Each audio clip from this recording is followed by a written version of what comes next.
Hello and welcome back to another episode of Math with Sohn. Today we're going to be finding the inverse of a line. Okay, so for starters, a symbol for inverse is f negative 1 of x. So if you see that means the same exact thing. And in order to find the inverse, my recommended first step is to always switch your x and your y. So if you switched your x and your y, you'd have x equals 3y plus 7. Technically, you have found the inverse. That is the inverse. You have switched your x and y.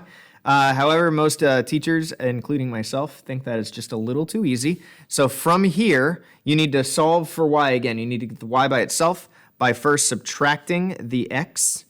That would make x minus 7 equals 3y. And then dividing by 3. So we divide by 3, and you end up with y equals x minus 7 all over 3. This is the inverse, which you can write as that.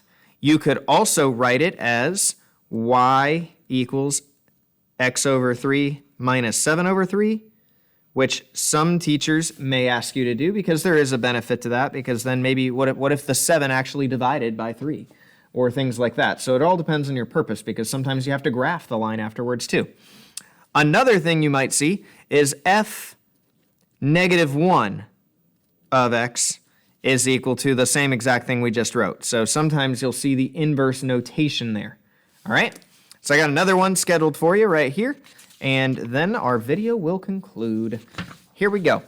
So let's say we had y equals 2/3 x plus, let's go with 6. Same exact first step. We got to switch your x and y to find the inverse. So this would be x equals 2/3 y plus 6. Now solve for y again. Subtract the 6. That would be x minus 6 is equal to 2/3 y. And here's where the problem is a little bit more difficult, because when you have to divide by a fraction, you might have heard this thing called keep, change, flip. I like just saying flip and multiply. So if you were to flip and multiply this, the multiplying by 3 over 2 would cancel both of those out.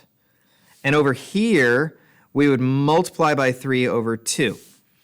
So here's where some of the answer choices may vary, especially because this is an answer choice with the 3 over 2 in front. A lot of other textbooks will distribute the top part of it and then keep it all over 2. So we'd multiply by 3 on both. Some other textbooks might also write it as 3x over 2 and then minus 9, because what is 18 divided by 2? Well, that, of course, ladies and gentlemen, would be 9.